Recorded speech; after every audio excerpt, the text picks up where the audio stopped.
बिस्मिल्लाहिर्रहमानिर्रहीम। My dear students, अस्सलाम वालेकुम वरहमतुल्लाह। रब्बे ज़िदनी इल्मा।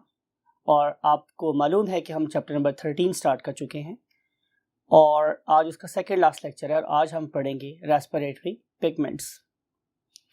फर्स्ट ऑफ ऑल, पिगमेंट होता क्या है? ये हमने प्लांट रेस्पिरेशन में भी डिस्कस किया था कि anything that assign colour is basically a pigment. और डेफिनेटली आप पढ़े लिखे बच्चे हैं, आपको ये बात बिल्कुल इस बात का अंदाज़ा है कि हमारे ब्लड का कलर रेड क्यों है, बिकॉज कि उसके अंदर एक पिगमेंट प्रेजेंट है। उसका नाम क्या होता है स्टूडेंट्स? हीमोग्लोबिन। हीमोग्लोबिन किसी एक मॉलिक्यूल का नाम नहीं है, ये तो बहुत सारे यू कैन से मॉलिक्यूल्स हैं और बहुत सारे मॉलिक्यूल की टाइप्स हैं जिनका बेसिकली एक ही रोल है। वो क्या कि हम अपने रेस्पिरेटरी सरफेस से, रेस्पिरेटरी ऑर्गन से ऑक्सीजन को अपने साथ बाइंड करें और फिर उसे टिश्यूज तक पहुंचा दें, राइट।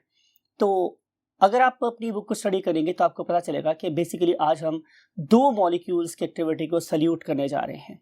उनमें से एक मॉलिक्यूल क्या है? हीमोग्लोबिन, और जिसकी वजह से आपका ब्लड रेड है, और अदर वन इज मायोग्लोबिन, जिसकी वजह से आपके मसल्स का कलर रेड है, राइट। तो हम इन दो मॉलिक्यूल्स को फिर हम आखिर अभी इस लास्ट पार्ट ऑफ लेक्चर में देखेंगे कि what is basically diving reflex and what is its importance. So to study all these things, let's move to the white board.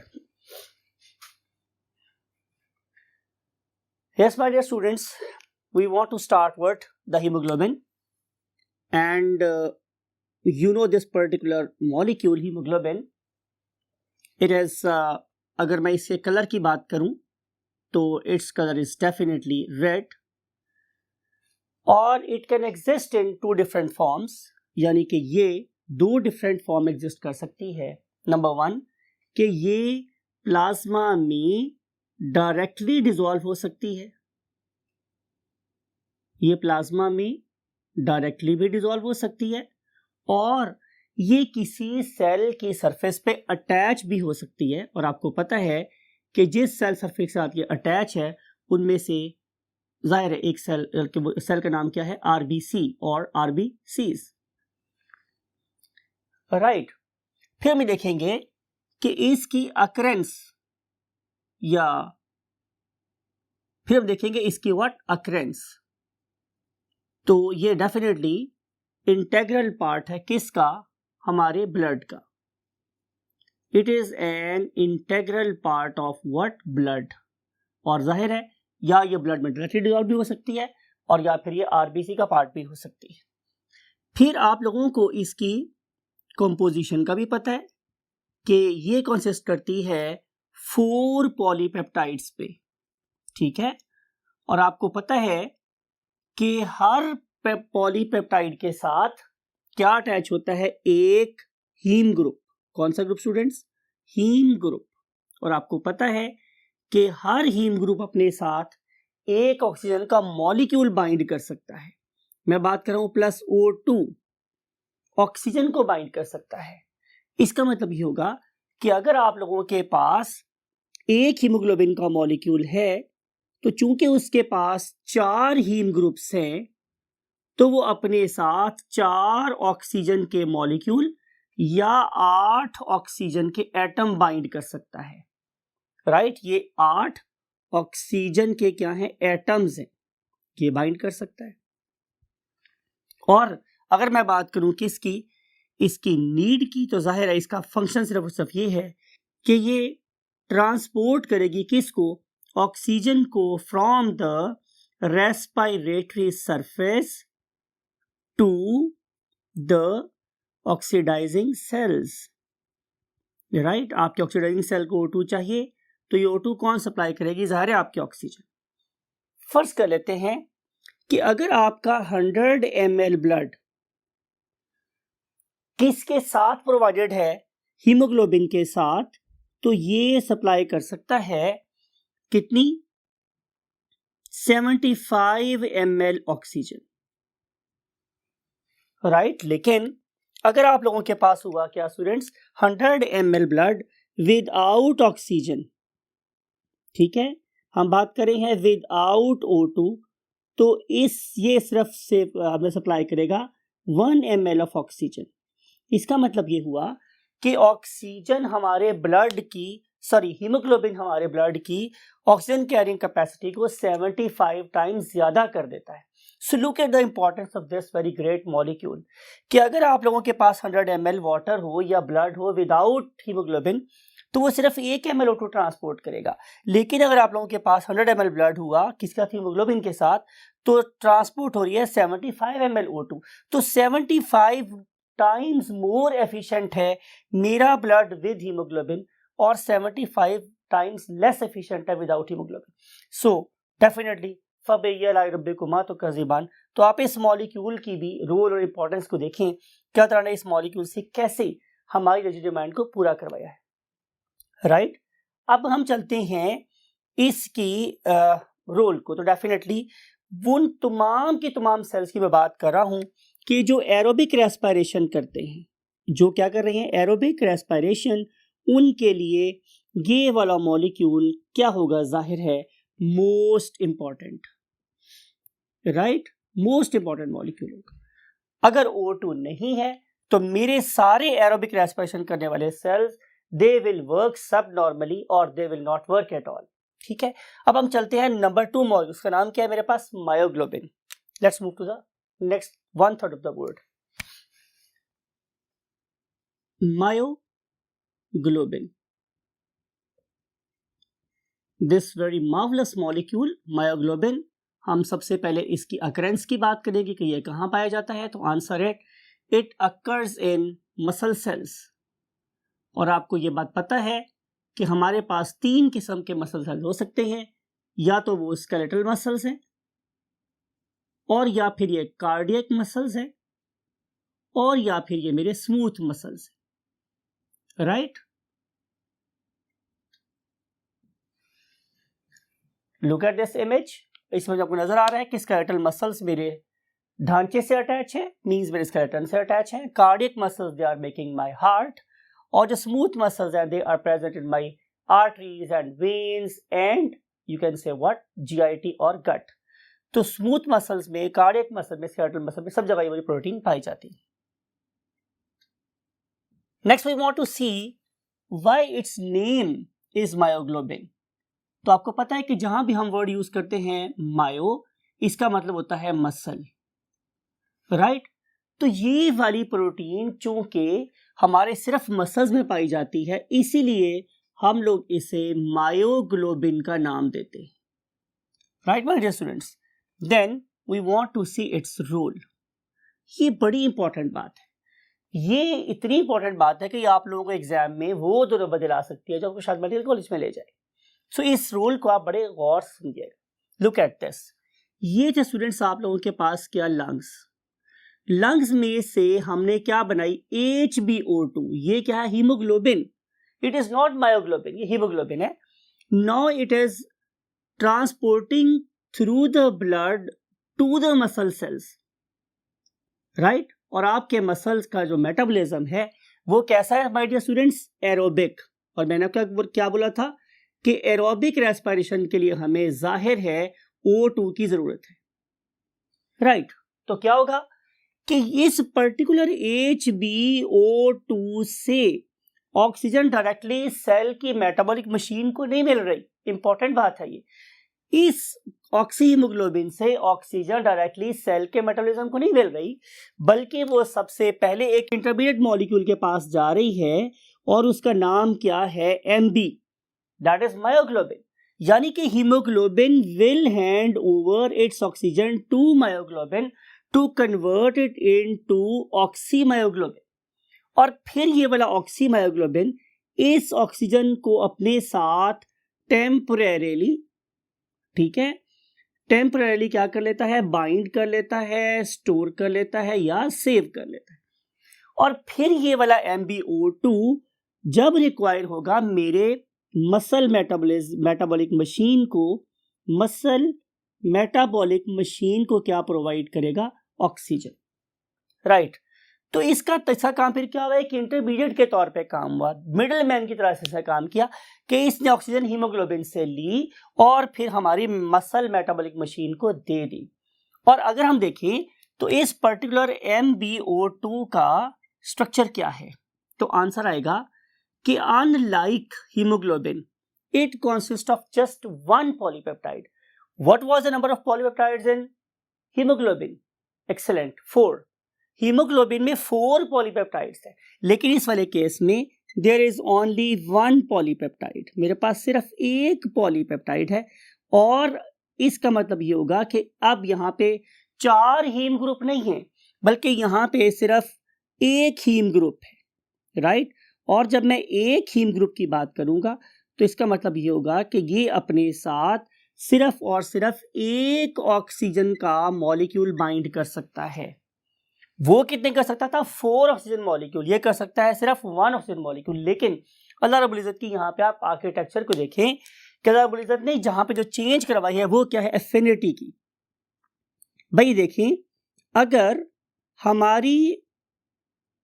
हमारी मायोग्लोबिन की मोहब्बत ऑक्सीजन से ज्यादा ना होती एज कंपेयर टू हीमोग्लोबिन के, तो हीमोग्लोबिन ऑक्सीजन मायोग्लोबिन को कैसे देती?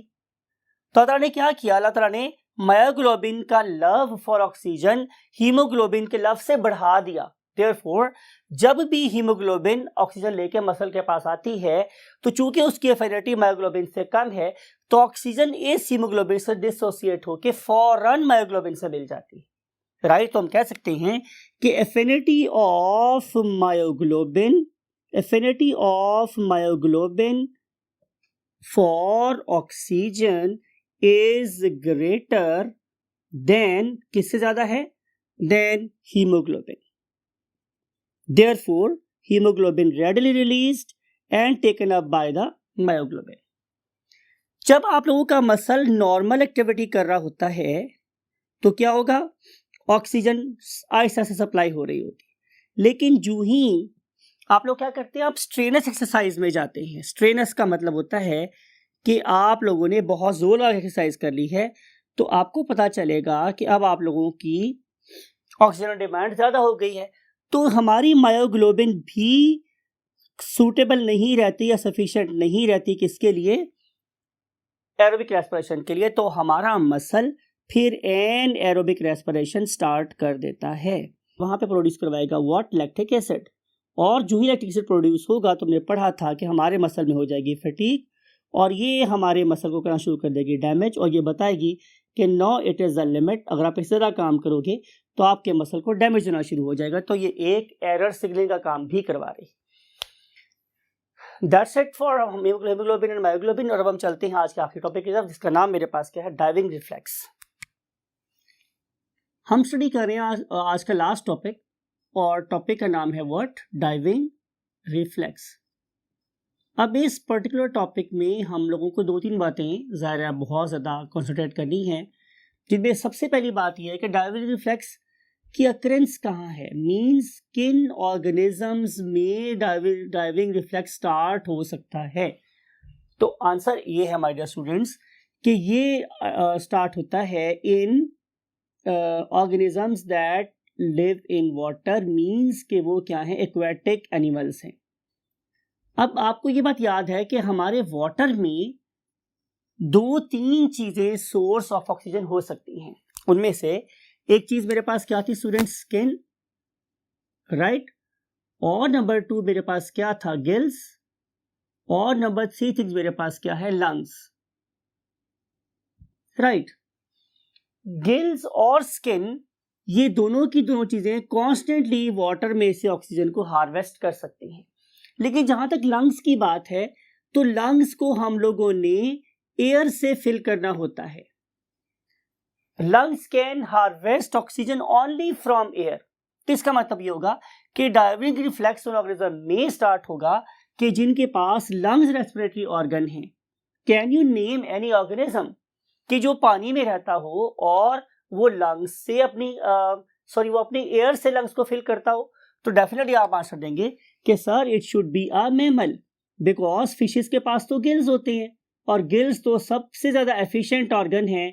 मैंने आपको पढ़ाया था किसमें? For aquatic respiration. लेकिन मैमल्स ऐसा नहीं कर सकते। और कैन यू नेम, आपको चैप्टर नंबर 10 याद आया हो, अगर आप किसी ऐसे ग्रुप का नाम बता सकते हैं जो मैमल हो और पानी में रहता हो, तो डेफिनेटली आप कहेंगे कि ये कोई फिश लाइक मैमल है। और जो फिश लाइक मैमल है उसका ताल्लुक जिस ग्रुप से होता है उसे हम लोग नाम देते हैं सिटेसिया, राइट। और इसमें दो मेन ऑर्गेनिजम्स आप उनके नाम ले सकते हैं सिटेशियंस में। नंबर 1 आपको पता है डॉल्फिन, ठीक है, और जो दूसरी चीज आपको माइंड में आनी चाहिए वो क्या होनी चाहिए, एनीबॉडी? Yes, perfect, whale. दूसरा ऑर्गेनिज्म क्या है मेरे पास? व्हेल। तो ये फिश लाइक मैमल्स हैं। Remember these are not fishes, ये मैमल्स हैं। तो मैमल्स के पास जो रेस्पिरेटरी ऑर्गन है दैट इज अ लंग, और ये वाले organism they are very excellent deep divers, right. तो जब ये सतह समंदर पे होते हैं तो वो अपने लंग्स को पूरी तरीके से भर लेते हैं किसके साथ? ऑक्सीजन के साथ। Now they are acting as what? Oxygen tanks, and then they dive deep into the oceans.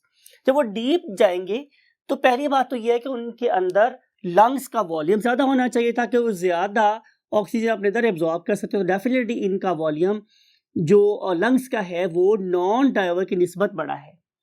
Plus अगर आप लोग पर ml इसके अंदर ऑक्सीजन की क्वांटिटी की बात करें तो इनके अंदर हीमोग्लोबिन की क्वांटिटी भी ज्यादा होती है as compare to non divers. और तीसरी बात, अगर मैं इनके अंदर ब्लड वॉल्यूम की बात करूं तो इनका जो ब्लड वॉल्यूम है वो भी ज्यादा है as compare to what? Non divers.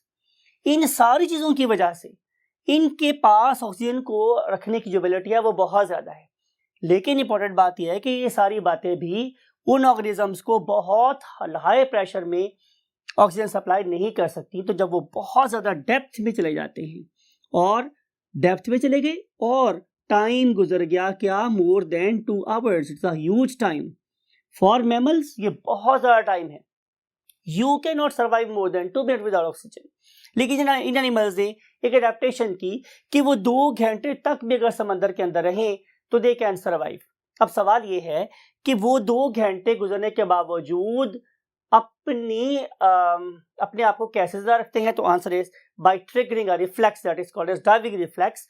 और इस पर्टिकुलर डाइविंग रिफ्लेक्स में क्या क्या चीजें होती हैं? तो नंबर एक बात स्टूडेंट्स ये है कि हम लोगों ने ब्रीदिंग मैकेनिज्म को या ब्रीदिंग के प्रोसेस को स्टॉप कर देना है, या आप कह लें कि उसे स्लो डाउन कर देना है। कंसिडरेबली, बहुत ज्यादा हद तक स्लो कर देना है।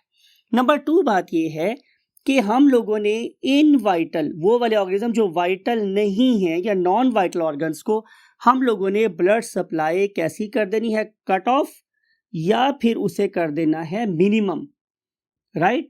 और हम लोगों ने अब सिर्फ और सिर्फ एक सर्किट ऑपरेट करना है, और वो सर्किट क्या है? वो सर्किट है स्टूडेंट्स दिस वन, कि आप लोगों का हार्ट अब सिर्फ और सिर्फ मोस्ट वाइटल ऑर्गन को ही ब्लड सप्लाई कर रहा है, that is called as what? Brain. आपको पता है कि आपका ब्रेन सबसे ज्यादा सेंसिटिव है to the hypoxia. Whenever we use the term hypo, इसका मतलब होता है कम, और ऑक्सिया का मतलब होता है ऑक्सीजन, राइट।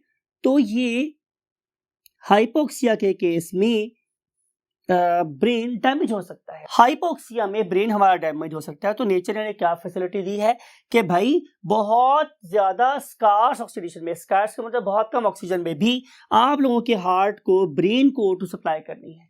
अगर मैं यहाँ बात करूँ आप लोगों के स्किन की, अगर मैं बात करूँ आप लोगों के डाइजेस्टिव सिस्टम की, मैं बात करूँ रिप्रोडक्टिव सिस्टम की, मैं बात करूँ एक्सक्रीटरी सिस्टम की, तो इन सब के सब सिस्टम को ऑक्सीजन की सप्लाई ऑलमोस्ट क्या कर दी जाती है? 0 कर दी जाती है। प्लस और बात क्या होती है, जो आखिरी बात हम पढ़ेंगे आज की, कि इन ऑर्गेनिजम्स के जो मसल्स हैं, जो ही वो बहुत ज्यादा डेप्थ पे जाते हैं तो they begin to stop what? Aerobic respiration. उनकी एरोबिक रेस्पिरेशन स्टॉप हो जाती है, और एरोबिक रेस्पिरेशन स्टॉप होने का मतलब ये है कि now they are going to respire what? Anaerobically. इस सारी की सारी एक्टिविटी का सिर्फ और सिर्फ एक ही मकसद है। वो मकसद ये है कि अगर पानी की अथाह गहराइयों में जाना है तो हम जा सकते हो। नंबर 2, हमें अपने ब्रेन को जिंदा रखना है। और नंबर 2 जो इंपॉर्टेंट बात है वो ये कि हमने उन्हीं मसल्स को जो कि अब बहुत कम एनर्जी पे चल रहे हैं उनको यूज करके दोबारा सतह समंदर पे वापस भी आना है टू रीफिल योर टैंक्स। इन सारी चीज़ों को इंश्योर करने के लिए नेचर ने क्या दिया, डाइविंग रिफ्लेक्स, और now they will come back to the surface, they will fill their lungs again with oxygen and they can enjoy another dive, right. So that's it for today, और हम आपसे मिलेंगे आखिरी topic के साथ इंशाल्लाह कल। टिल दैट वेरी टाइम, अल्लाह हाफिज़।